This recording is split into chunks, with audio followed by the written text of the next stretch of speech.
Então, boa noite a todos. Esse é o nosso encontro de 11 de novembro de 2020 e eu passo a palavra agora para o nosso amigo Humberto. Humberto, é contigo. Boa noite, saudações a todos. Vamos começar falando sobre Pigmalião. Hoje nós vamos fazer uma digressão a respeito da teologia, conceito de religião e também da perspectiva nascida tecnicamente, nomeada no século XVIII como teologia racional ou análise racional da religião, mas que, na verdade, remonta à Grécia Antiga, ao racionalismo grego, ou à filosofia clássica grega, que já vinha tentando enquadrar a teologia, a concepção de teologia vem, inclusive, do final do processo da filosofia clássica grega, e já desde aquela época tenta se enquadrar a religião sob a ótica, sob o escopo da investigação racional filosófica. É um tema muito quente em Leon Denis, um tema talvez dos mais relevantes na literatura produzida por Leon Denis, que é um sujeito que tem uma veia mística profunda e, ao mesmo tempo, está tentando aplicar a essa veia mística que ele mesmo possui e que ele vê de maneira indiscriminada na história da cultura, nas doutrinas iniciáticas, nos mistérios das grandes culturas da antiguidade, da Idade Média, todos os grandes fenômenos que fomentam e alimentam o xamanismo e os múltiplos misticismos de cada povo, de cada país, esta veia mística, Leon Denis tenta dar-lhe interpretação rigorosa kardeciana, ou seja, apresentar essa tradição mística, ou esse fenômeno, esse instinto místico, por assim dizer, essa natureza mística do homem, segundo os moldes, a nomenclatura e também as intuições fundamentais e os princípios da filosofia que Kardec extrai do seu diálogo com os espíritos, através da mediunidade. Então, considerando isso, a gente poderia dizer que tem dois conceitos diametralmente opostos de religião. A religião mítica e mágica, de um lado, e o ateísmo ou a antirreligião, de outro lado. É uma revolta contra a religião, uma rebeldia contra a religião, que nós aqui hoje, de maneira didática, para simplificação, vamos representar como a lenda de Pigmalião de um lado, talvez possamos fazer algumas referências ao Gênesis da Bíblia, e, de outro lado, o poema Prometeus de Goethe. Pigmalião foi um rei da ilha de Chipre e era também um hábil escultor.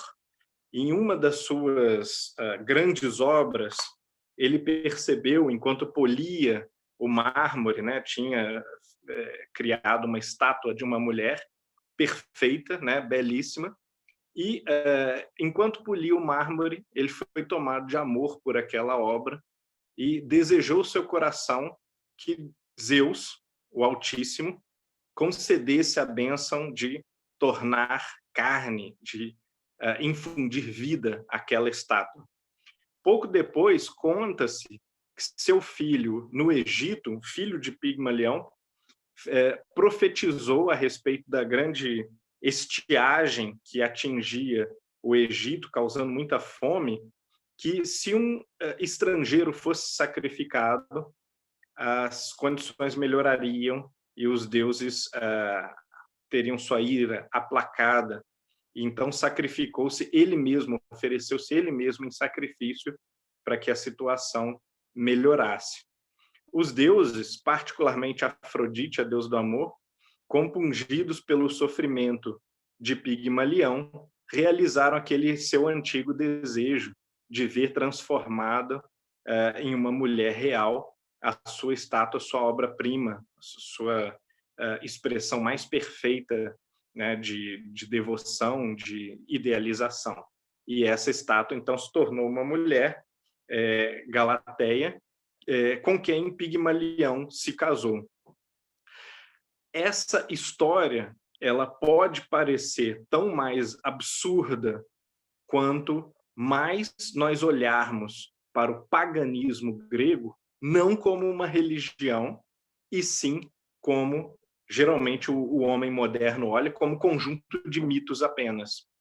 Mas os mitos, eles constituíam a religião dos pagãos. Da mesma maneira como Sansão, que recebe superpoderes, uma super força, em troca de deixar o cabelo crescer, os trabalhos de Hércules, ou essa lenda, esse mito, né, de Pigmalião, ou Eros e Psique, né, uma série de outros contos, né, da mitologia pagã, não devem ser tão desprezados se nós queremos algum grau de consideração pela mensagem moral, pelo simbolismo, pela alegoria dos mitos bíblicos, por exemplo. Nós vamos encontrar uma pessoa que vive alguns dias dentro da barriga de uma baleia, vamos encontrar a história de Sansão, que é absurdíssima, a história de Noé, que afronta a razão, tanto quanto a transformação de uma estátua de mármore numa pessoa viva, que se casa depois com Pigmalião.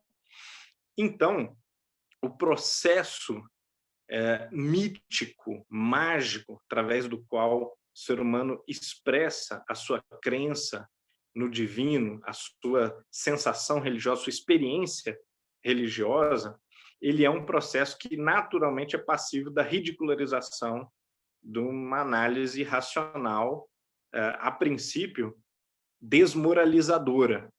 Quando nós vamos fazer a análise, né, da queda do paraíso, a gente consegue até perceber que há um simbolismo ali implícito, mas a história é toda ela muito dura de se engolir.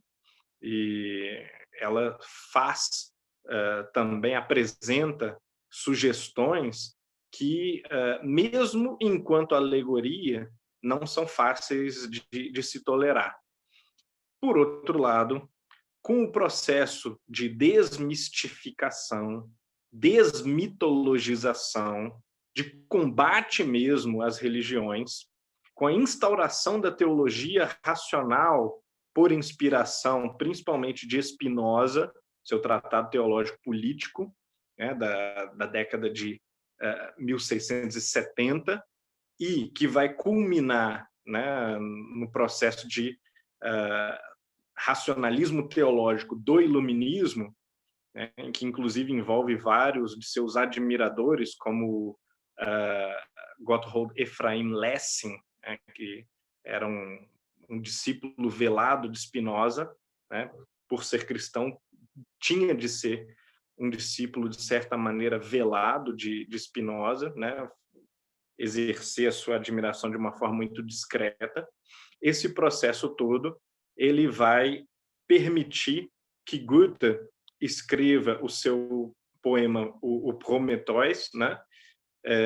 Que, numa tradução livre e não muito poética, né? Minha própria tradução, vai soar mais ou menos assim, né? E é um dos grandes atestados da secularização na civilização ocidental.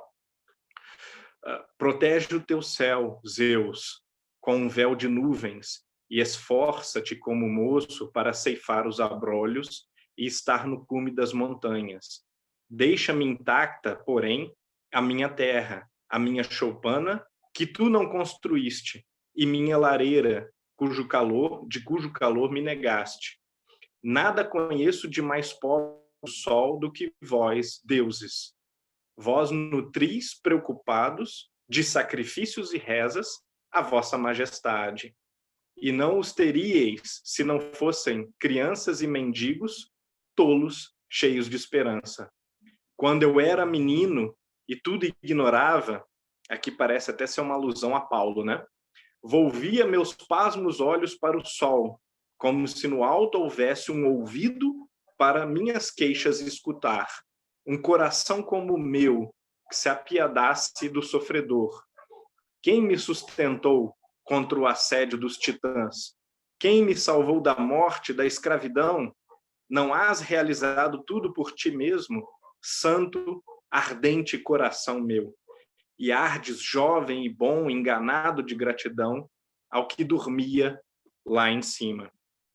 Eu honrar-te, pelo que aliviaste as dores daqueles que te suplicam, enxugaste as lágrimas dos aflitos, não me forjaram como homem o tempo onipotente e o eterno destino, meus senhores e os teus. Acaso deliras? Deveria eu odiar a vida e fugir para o deserto, porque nem sempre alcancei a todos os meus sonhos? Aqui, sentado, modelo homens à minha imagem, um gênero que a mim se iguale, para sofrer e chorar, fruir e se alegrar, e não mais para te adorar como eu. Bom, o poema é muito impactante, né? Nós conseguimos perceber de maneira clara que se trata de uma afronta à religião, mas, conhecendo o pensamento de Goethe, é também possível saber, é possível também inferir que essa não é uma declaração de ateísmo radical, ou de materialismo radical, ou mesmo de antirreligiosidade total, embora seja, sem dúvida alguma, um poema iluminista de uma antirreligiosidade, por assim dizer, institucional, voltada à instituição das igrejas, todas elas, inclusive.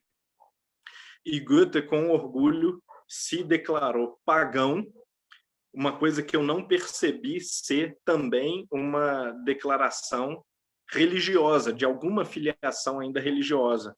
Quando eu comecei a estudar o pensamento de Goethe, que é o pensamento que formou meu pensamento, né, a linha de pensamento que eu absorvia depois de muitos anos de estudo intensivo deste autor, quando eu comecei, né, nos primeiros meses mesmo, eu entendia que a declaração de Goethe, quanto a ele ser um pagão, era uma declaração essencialmente antirreligiosa.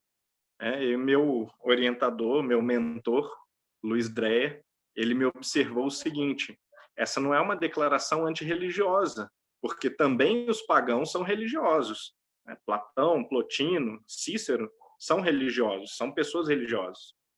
E se você ignorar que os pagãos também são religiosos, você vai entender como a ortodoxia cristã, que o pagão equivale mais ou menos a um ateu, ou algum tipo de herege, de blasfemo, né, de negador da religião verdadeira.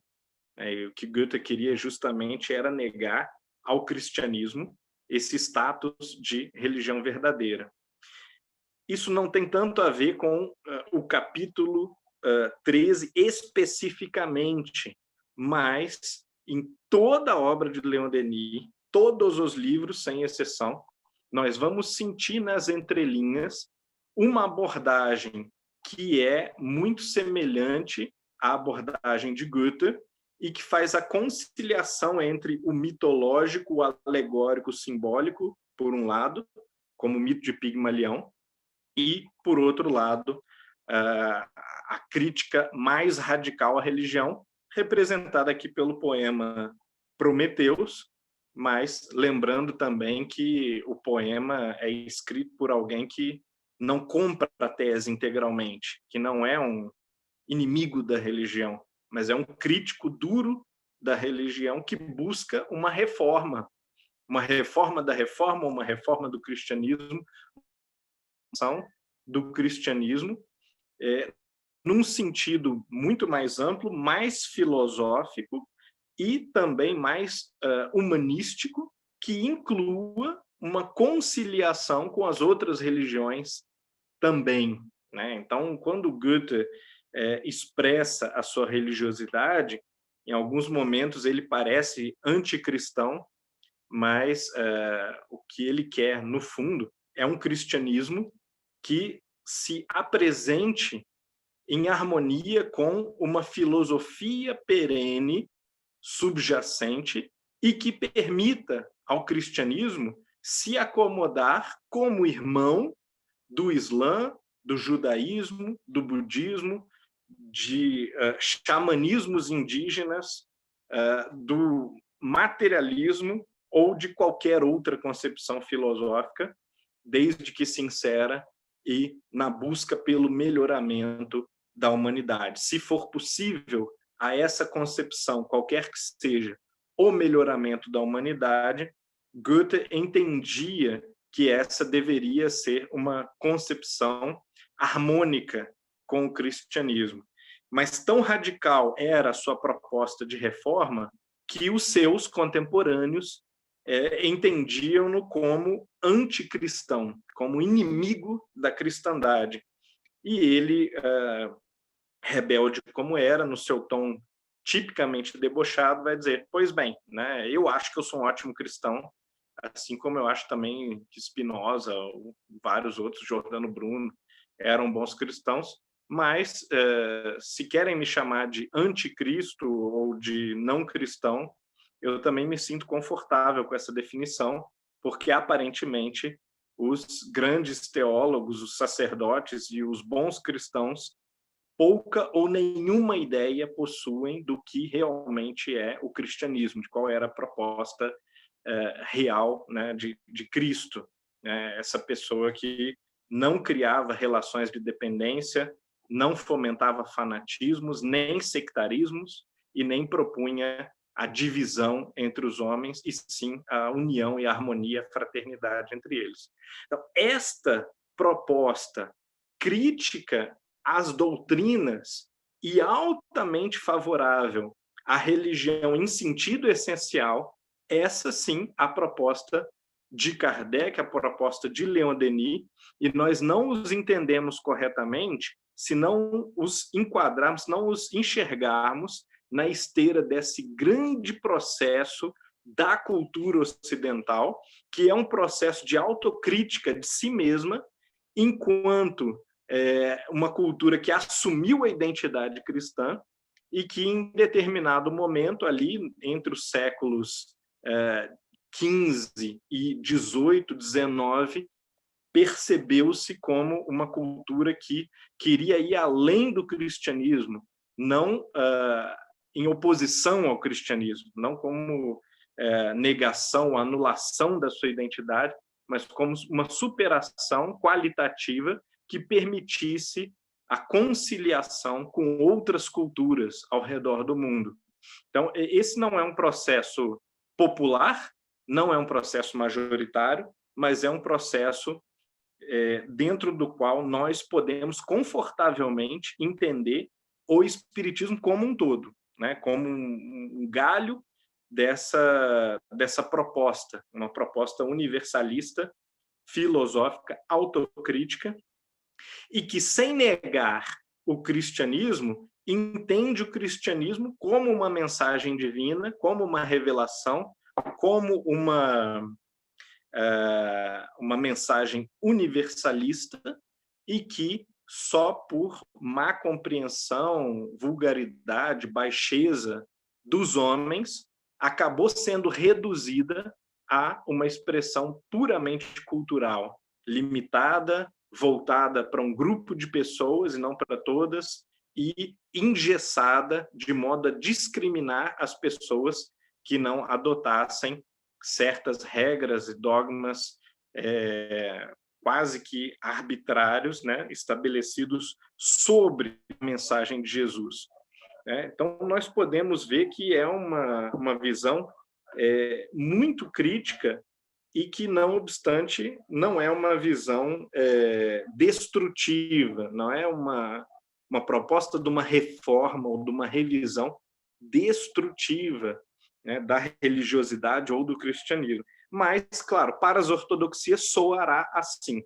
Não é possível que a ortodoxia de uma igreja que considera os dogmas ou considera decisões dos concílios como certos e garantidos pelo Espírito Santo, acolha uma proposta como essa, né?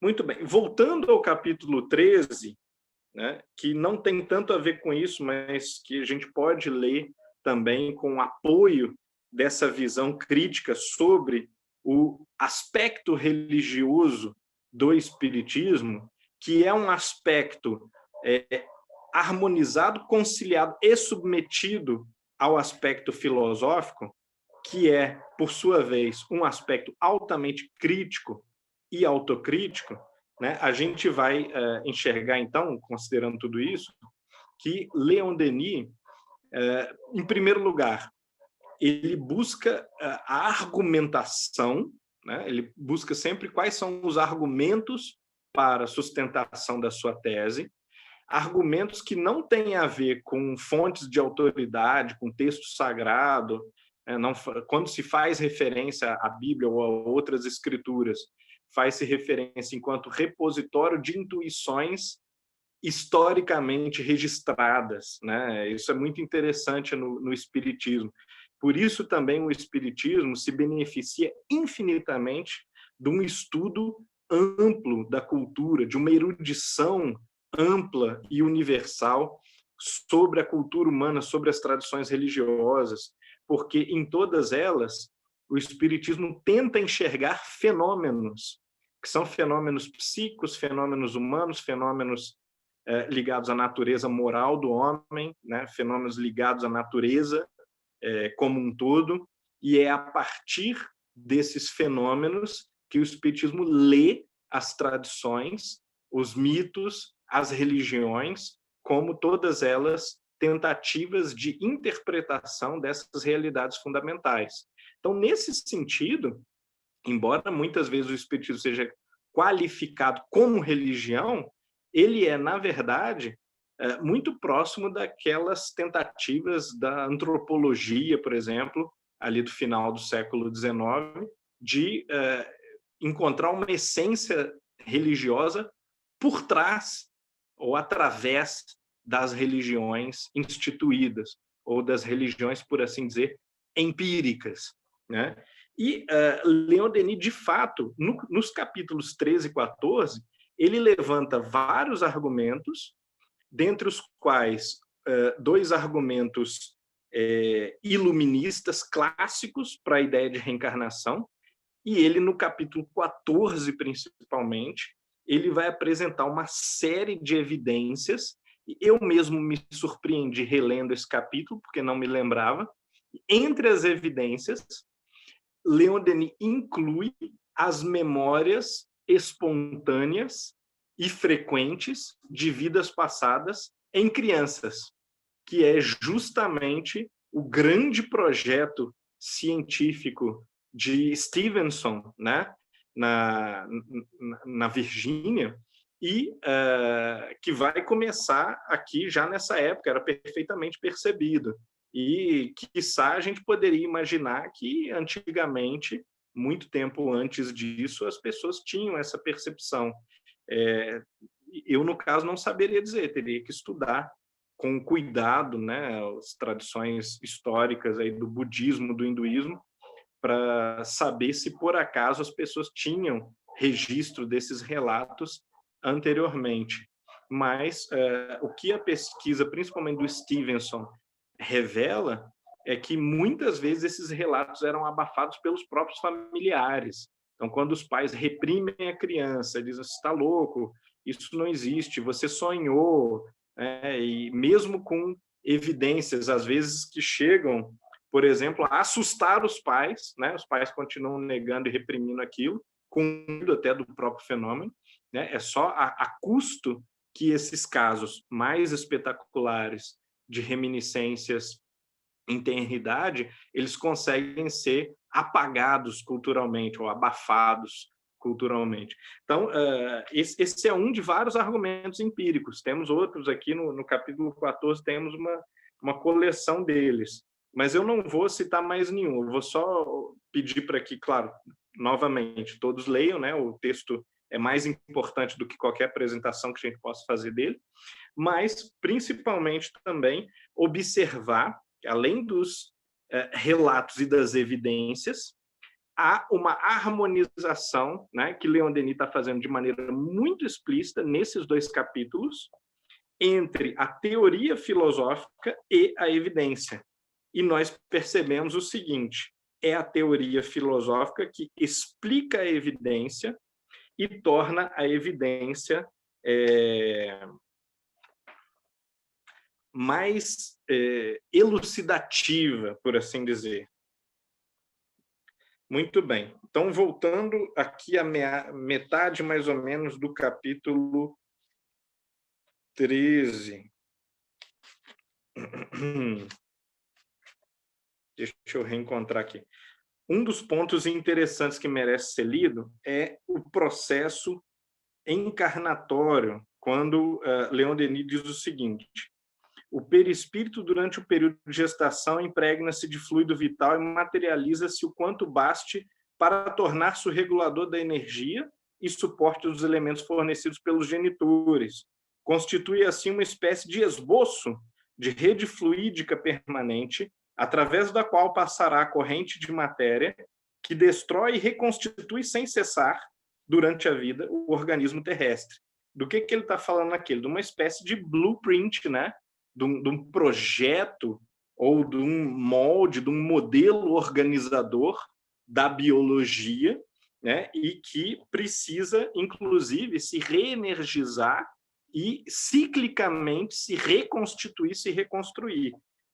Isso aqui é bastante avançado para a época, né? Se a gente imaginar que se sabia sobre biologia naquele período, que não se conhecia a existência do DNA, por exemplo, que pouco ou nada se sabia sobre genética, além do intuitivo, né? Você via isso em cruzamento de animais, né? Na própria reprodução humana era possível notar algumas coisas intuitivamente, mas cientificamente não se sabia quase nada sobre esse assunto.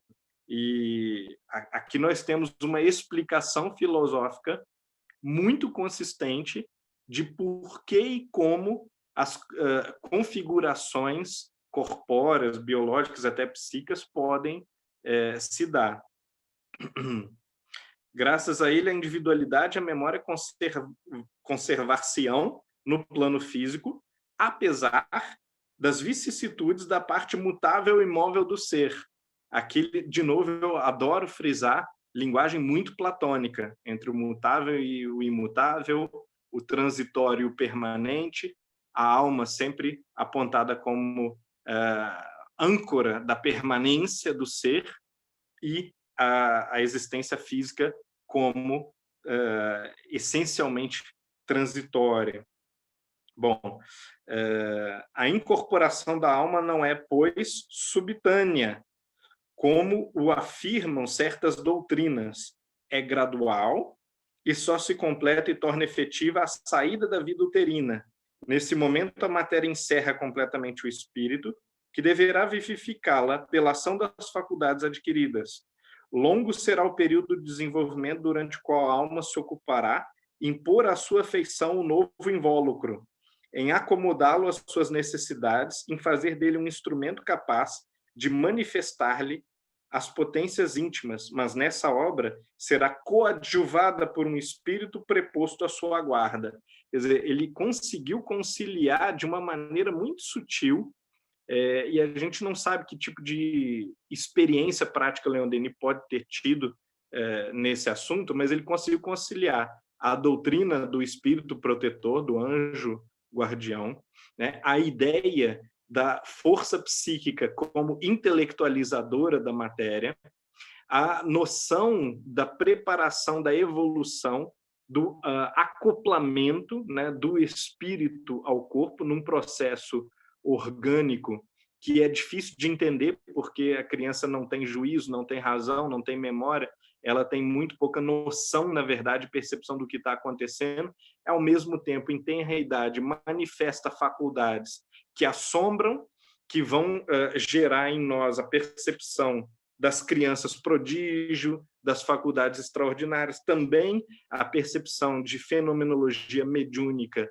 nessas mesmas crianças, não só a genialidade, mas também inspiração divina, que é uma percepção ancestral, né? Em muitas culturas nós temos esses relatos ancestrais na própria Bíblia, né, de que crianças e adolescentes profetizam, têm visões, uma série de faculdades assombrosas e consideradas dons divinos, né? Então, tudo isso, né, uma série de temas complicados ou tidos como mais ou menos inexplicáveis, estão aqui fundidos nesse parágrafozinho como uma explicação bastante sintética, bastante bem urdida, né, de um ponto de vista que explica todas essas coisas. O gênio precoce, a mediunidade, as reminiscências em crianças, as características físicas e psíquicas que vão se formando, a evolução física e psíquica, né, aqueles estágios psicológicos lá do Piaget, por exemplo, né, o desenvolvimento do próprio corpo, né, por que tudo isso acontece, como tudo isso acontece. Claro que não é uma explicação exaustiva, mas é uma tentativa razoavelmente arrojada de explicação de uma série de fatores difíceis de se explicar de outra maneira. Então, nesses parágrafos como esse, a gente realmente constata uma força intelectual muito grande, uma capacidade de síntese racional muito grande de vários problemas. Embora Leon Denis não desenvolva muitas vezes a argumentação, vale a pena a gente seguir a sua intuição seminal, né? Essa primeira síntese que ele faz num estudo mais aprofundado que pode se dar no futuro. Um outro parágrafo que eu particularmente acho interessante. Na hora das resoluções supremas, antes de tornar a descer a carne, o espírito percebe, atinge o sentido geral da vida que vai começar. Ela lhe parece nas suas linhas principais, nos seus fatos culminantes, modificáveis sempre, entretanto, por sua ação pessoal e pelo uso de seu livre-arbítrio. Porque a alma é senhora de seus atos, mas desde que ela se decida, desde que o laço se dá e a incorporação se delineia, tudo se apaga, esvai-se tudo. A existência vai desenrolar-se com todas as suas consequências previstas, aceitas, desejadas, sem que nenhuma intuição do futuro subsista na consciência normal do ser encarnado. O esquecimento é necessário durante a vida material. O conhecimento antecipado dos males ou das catástrofes que nos esperam paralisariam os nossos esforços, sustariam a nossa marcha para frente. Eu vejo esse parágrafo como conectado ao anterior. Quer dizer, por um lado se explica que há uma dificuldade, uma complexidade no processo de encarnação. O espírito precisa dedicar suas forças, sua energia psíquica, moldando essa argamassa material que vai servir de máscara, né, para o palco da vida, né, de figurino para o palco da vida, e nesse esforço também essa própria estrutura e o próprio condicionamento do psiquismo permite um esquecimento que é, por sua vez, providencial. Então, é o encaixe da explicação de por que não temos memória parece estar muito próximo da relação. Claro que isso já é sabido desde Platão, desde Pitágoras, que o corpo é um obstáculo, é uma matéria de resistência, é denso e por isso não permite ao espírito a sua plena liberdade, mas aqui nós temos uma tentativa de refinamento dessa explicação. E aqui entra uma questão de gêneros que é das mais controversas, dos pontos assim mais complicados e perigosos do livro todo, que é o tratamento que Leon Denis faz sobre homossexualidade e transexualidade. É um tratamento muito pejorativo que ele dá a partir do seguinte parágrafo: cremos de preferência de acordo com os nossos guias, quer dizer, a partir de sua experiência pessoal com os seus guias, que a mudança de sexo, sempre possível para o espírito, é, em princípio, inútil e perigosa. A partir daí, ao longo de todo esse parágrafo, Leon Denis vai insinuar que as posturas homossexuais, transexuais, elas constituem um certo tipo de desvirtuamento do espírito, né? Uma posição antinatural do espírito. E aí, claro, a gente pode fazer uma leitura crítica desse parágrafo. Nós não precisamos engolir esse tipo de coisa, até porque, no Espiritismo, o controle universal da doutrina é o que permite a gente chegar a uma conclusão sólida, equilibrada e propriamente doutrinária sobre cada aspecto, né? Então, quando um aspecto não é, quando uma teoria, um conceito não é amplamente comprovado por diferentes médios e sustentado pela razão, pela própria ciência, né, pelo avanço da ciência, nós devemos considerar uma opinião pessoal da pessoa, né? Claro que não protegendo Leon Denis, né, do seu, provavelmente isso é apenas preconceito, mas não protegendo Leon Denis, é possível que no momento em que justamente havia uma repressão muito intensa, os exemplos, né, de sexualidade assumida, né, que se conhecia, eles eram exemplos chocantes, né? Até porque se sabe que naquela época a maioria das pessoas que eram abertamente homossexuais costumavam participar de prostituição, de outras coisas assim. Agora, claro, isso também pode ser puramente preconceito de época, puramente cultural. E isso não é uma detratação de Leon Denis em nenhum sentido. Nós, atualmente, em relação a essa questão, nós temos ainda poucas referências de espíritos como Camilo, através do Raul Teixeira, algumas poucas referências também, mas muito sugestivas, de Joana de Ângeles, e algumas poucas referências de Emmanuel, que nos permitem chegar a alguma conclusão mais atualizada sobre a questão da homossexualidade, da transexualidade.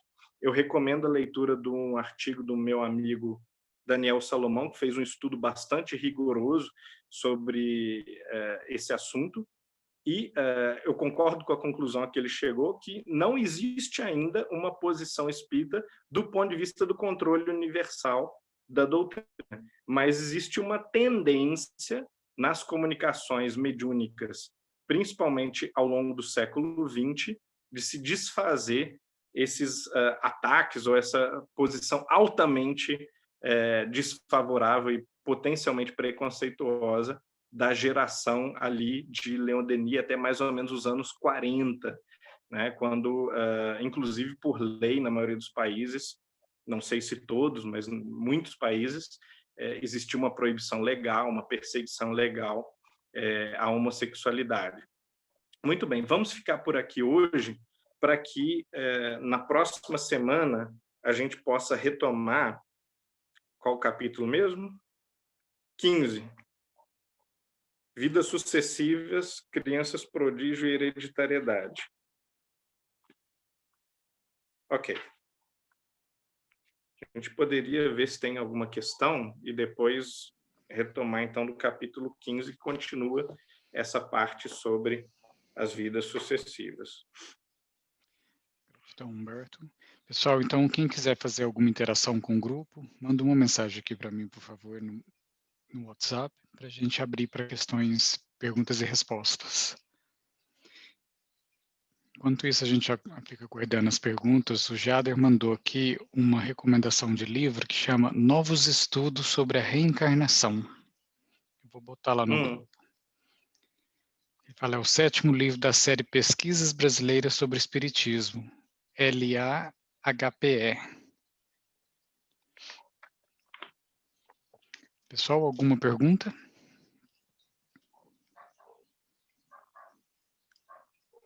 Eu posso fazer aqui diretamente. Pode fazer, é a primeirinha da fila, pode ir. Em seguida, que ele coloca até a mudança de sexo, ele fala também outro ponto polêmico. Almas criadas aos pares. O que você tem a dizer sobre isso? Almas irmãs. Vocês têm alguma coisa a dizer? Ótima questão, Gabriela, porque assim como a posição dele também, ele não justifica a respeito de homossexualidade, transexualidade, claro, aqui é um termo novo, recente, mas que se aplica provavelmente àquilo que Leon Denis quer se referir, né? Nós observamos que também essa questão da alma gêmea, ela soa muito como uma questão de época, né? Era uma crença cultural muito bem enraizada bom, durante toda a modernidade, pelo menos, não sei se já antes da modernidade, mas ao longo de toda a modernidade, a ideia de alma gêmea ela é significativamente forte. Veio da filosofia grega, esse conceito? Platão mesmo fala do mito ancestral da divisão, né? Que era em quatro braços, 4 pernas. Seres andrógenos, né? Que seriam duas pessoas fundidas, né? E que, ao serem separados, justificariam as fortes atrações, como se uma metade estivesse buscando outra, né?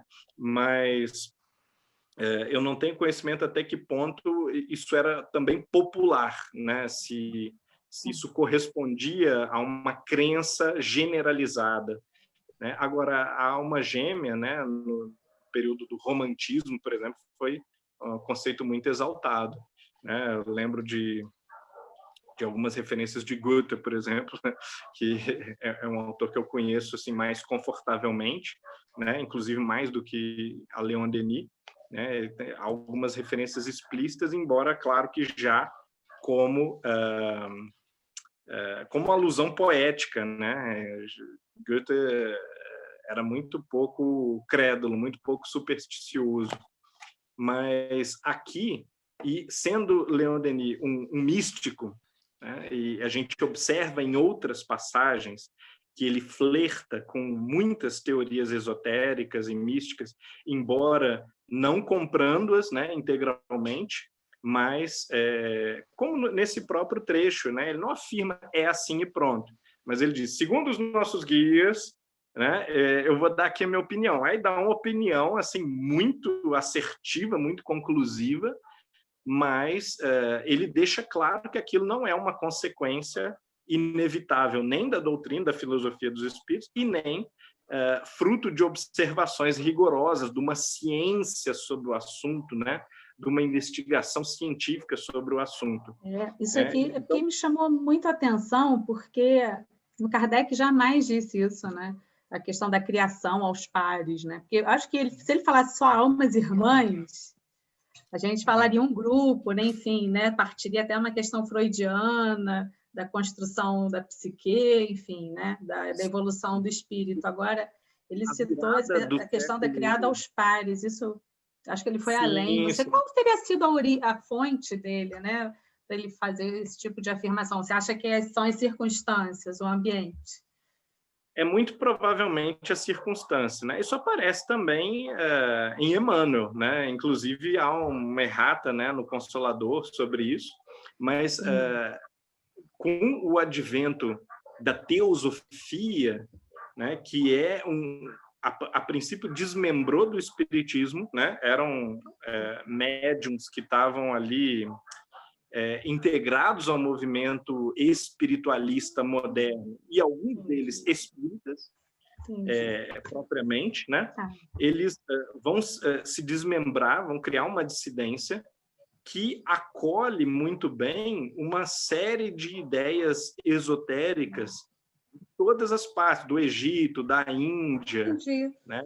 Já me algumas delas alegadamente mediúnicas, né? Mas muitas dá para a gente notar que são apenas traduções, né, ou transposições de ideias esotéricas de culturas antigas. Muito bem, naquele período, não é impossível que Leon Denis flertasse com algumas ideias teosóficas também.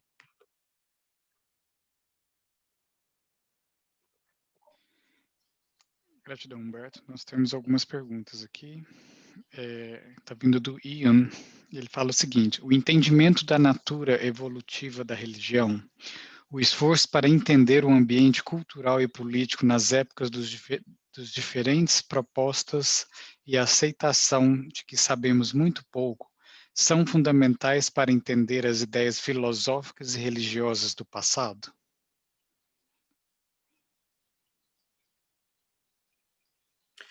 Olha, eu diria que são fundamentais no sentido de essa visão evolutiva permitir um tipo de compreensão que não é possível sem ela, tá?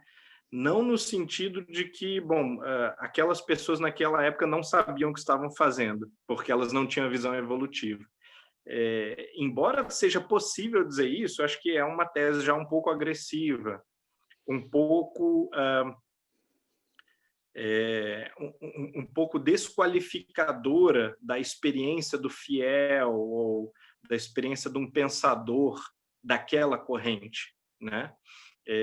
Embora não seja indefensável essa tese, tá? Mas eu acredito que uma ciência da religião moderna, ou um estudo racional da religião, um estudo científico da religião, e nós temos muitas propostas, muitas expressões, desde meados do Iluminismo, que vêm oferecendo fortes contribuições para um entendimento melhor, mais amplo, mais profundo do fenômeno religioso.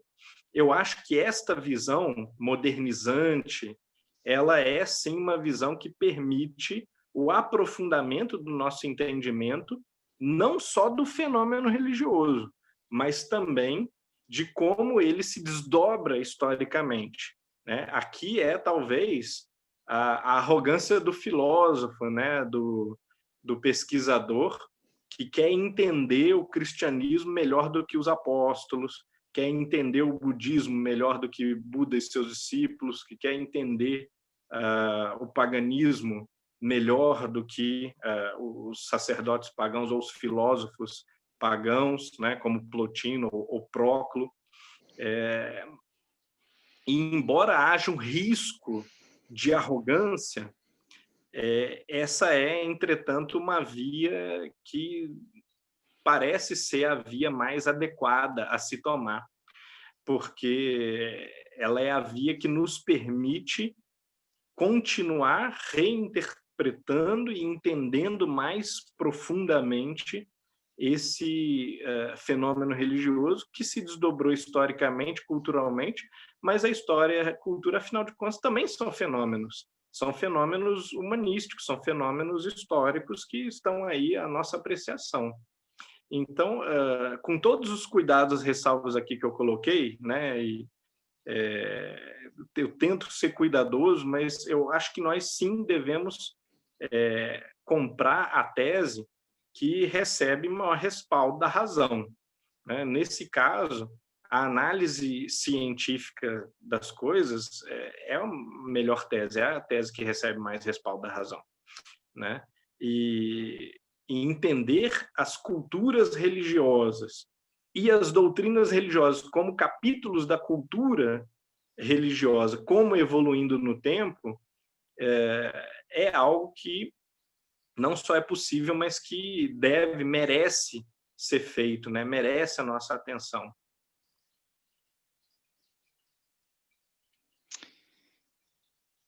Nós temos uma pergunta que vem do Luiz. Ele fala o seguinte: sobre a questão levantada quanto às almas gêmeas, talvez seja uma questão de palavras. Entendo que não temos fundamentação a partir dos ensinamentos dos espíritos para que vou dizer, mas não poderíamos entender que há a possibilidade de almas que, embora completas em si mesmas como indivíduo, se buscam como parceiros amparados pelo amor na busca da transcendência, como o caso de Emmanuel e Lívia. Não seria uma conclusão, claro, mas uma especulação apenas? Aliás, não é uma pergunta, ele afirmou, desculpa. Sim, eu acho que é uma especulação. E especulação é válido, tá, gente? Então, aqui, o Leon Denis pode especular a respeito da transexualidade. Nós podemos especular sobre a alma gêmea com ele também, ou Emmanuel pode especular. E outra coisa, os espíritos possuem opiniões diferentes sobre as coisas. Então, não é impossível que alguns espíritos tenham uma opinião e outros espíritos tenham uma opinião oposta, ou uma opinião divergente. Isso é perfeitamente possível. A experiência mediúnica, a experiência de análise dos relatos de via mediúnica.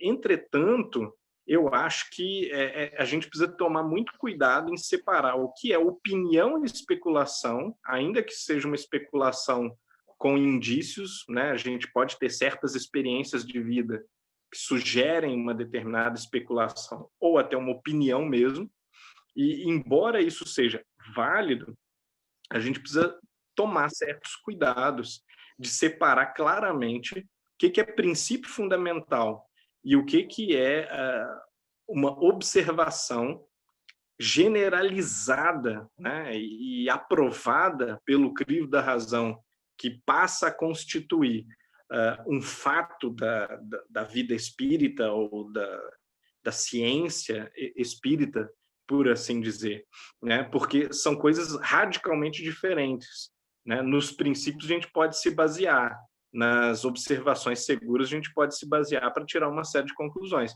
Na opinião, na especulação, não. Agora, claro, opinião e especulação não devem ser proibidos, né? Isso seria um caminho também terrível e injustificável. E, por exemplo, eu vou dar um exemplo aqui bem... pode parecer chocante. A minha esposa é professora de yoga.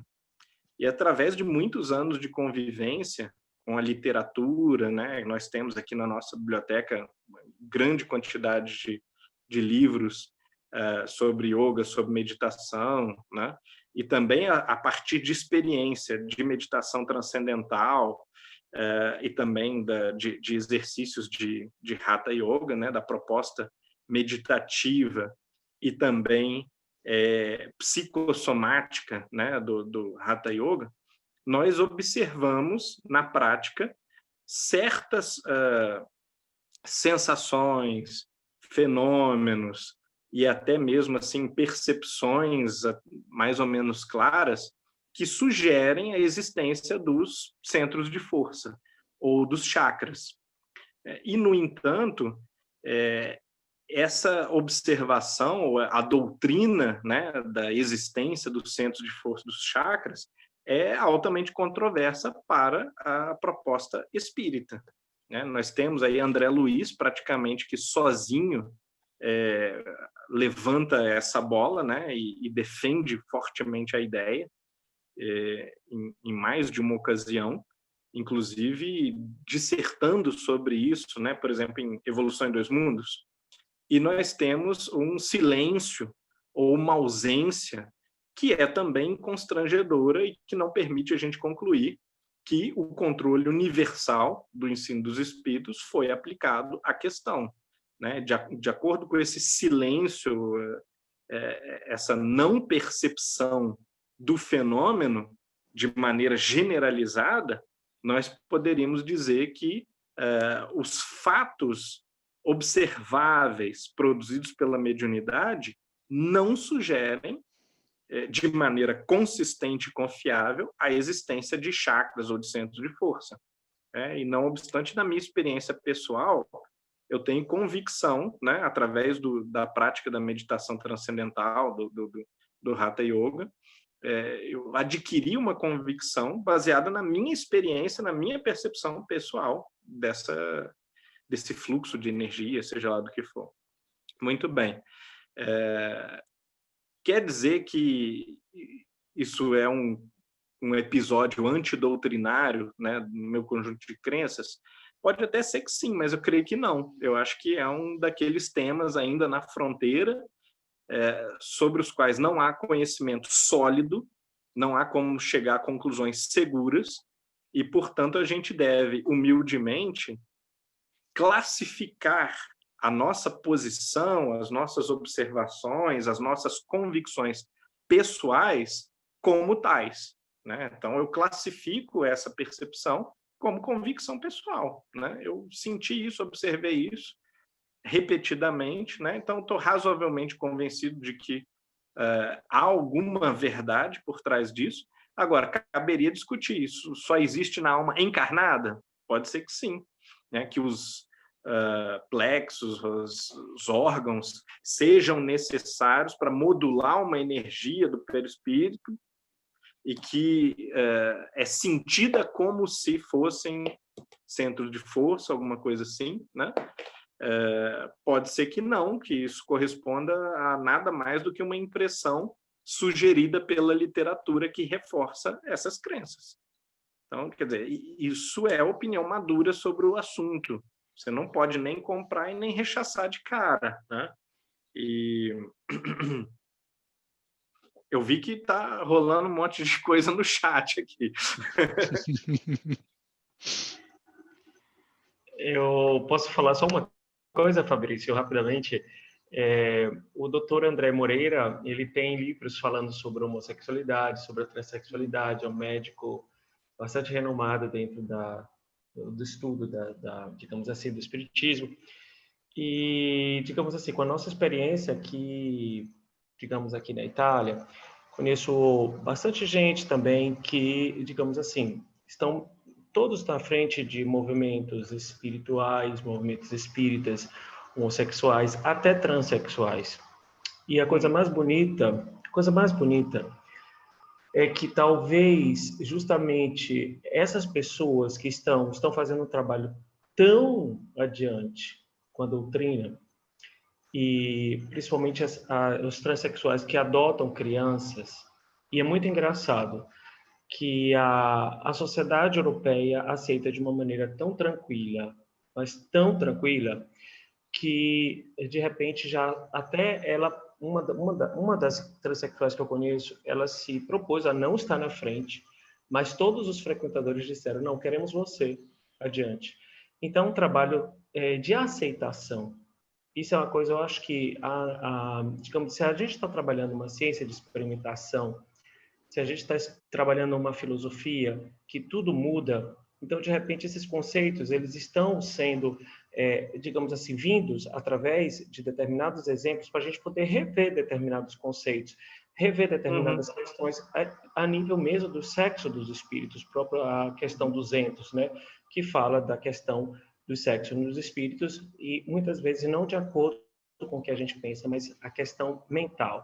Então, eu acho que é um momento, acho que nosso, né, da gente realmente, geração nova, a gente poder refletir os resultados mais do que a forma. Eu acho que isso fica, talvez, um ponto de demanda para a gente poder refletir isso, já que a gente está sendo a geração digamos assim, não diria reforma, porque talvez seja uma pretensão, né, minha, mas eu acho que a gente poder dar uma contribuição um pouquinho a mais no nosso momento.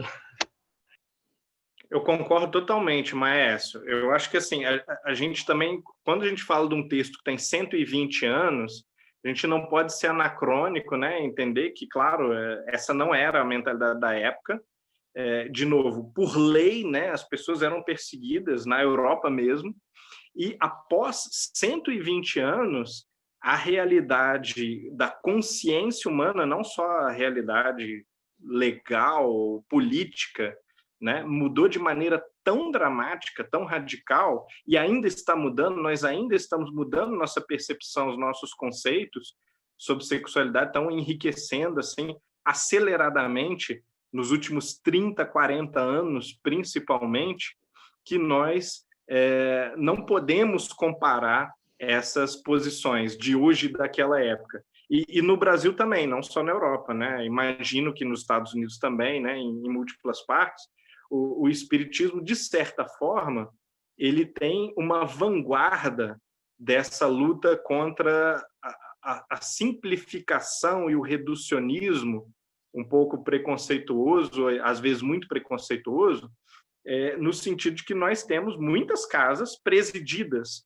né, por homossexuais e muitíssimos homossexuais, transexuais, sim, liderando o movimento, participando de todas as coisas, o que não era uma realidade várias décadas atrás, né? Então, quer dizer, há uma transformação prática que é uma consequência da transformação de mentalidade, né? O que antes seria quase impossível, né? Porque as pessoas reagiam contra, hoje em dia é uma realidade prática e, de fato, como você falou, o pragmatismo ele é um termômetro altamente racional das coisas. Porque quando você observa que os efeitos são positivos, é muito difícil você sustentar opiniões que, sem nenhum fundamento, eram discriminatórias, né? Ou iam numa direção discriminatória.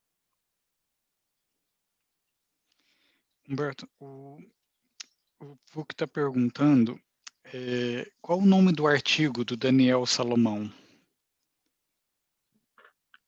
Se não me engano, é homo e transexualidade. Eu vou postar no grupo. E para que as pessoas vejam, inclusive são vários artigos, na verdade. Era um texto, o texto não cabia na revista O Médium, nossa revista aqui, da AME Juiz de Fora. Então, o texto ele foi quebrado em 2 ou 3 partes. Eu vou depois postar um link na descrição do vídeo. E para nós que frequentamos aqui o grupo de WhatsApp, eu posso também postar no grupo de WhatsApp. E o texto ele é muito interessante por apresentar todas as posições sobre o assunto de autoridades do movimento espírita, digamos, autoridades, estou dizendo assim com o perdão da palavra, né? Claro, referências, né? Então, assim, espíritos célebres, respeitados, né? Considerados grandes autores, e também lideranças do movimento que escreveram sobre o assunto. Não há assim material abundante, mas há material suficiente para se tirar uma posição média, que ainda não é uma posição passada pelo controle universal, deveria ser mais generalizada, mas é uma posição média sobre aquilo que essas referências do movimento espírita expressaram sobre o assunto. Humberto, antes da gente ir para a nossa prece de encerramento, você tem alguma consideração final para o grupo? Não, estou satisfeito. Eu acho que a gente pode tentar pegar capítulos 15 em diante, né, no livro, e eu vou sempre reforçar o pedido para que as pessoas leiam o livro, né, para que, aliás, nunca, em relação a ninguém, acreditem numa interpretação de um livro, né? A interpretação tem que ser sua. E aí, junto da tua interpretação, né, acrescida a tua leitura e interpretação do livro, o comentário pode ser útil. Gratidão, Humberto. Então, hoje nós vamos lá no Brasil e convidar o Amorim para fazer a nossa prece de encerramento. Bem, então, convido a todos que, nesses instantes finais do nosso encontro sempre produtivo, muito agradável,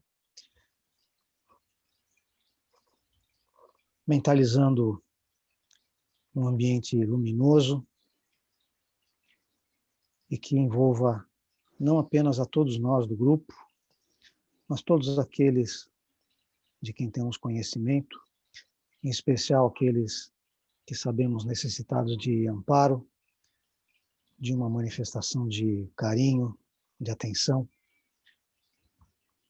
que nós possamos todos juntos, nessa elevação de nosso pensamento ao Criador, agradecendo a oportunidade do encontro, do aprendizado, agradecendo o envolvimento que os espíritos amigos fazem a todos nós, e expressando de nosso íntimo o desejo de alcançar a todas aquelas criaturas nesse nosso planeta tão conturbado, onde tantos ainda se guiam pelo ódio, pela violência, que o nosso pensamento, junto a tantas outras criaturas que também pensam pelo bem, possam alcançar essas almas sofridas e dar-lhes um pouco de tranquilidade, um pouco de amor.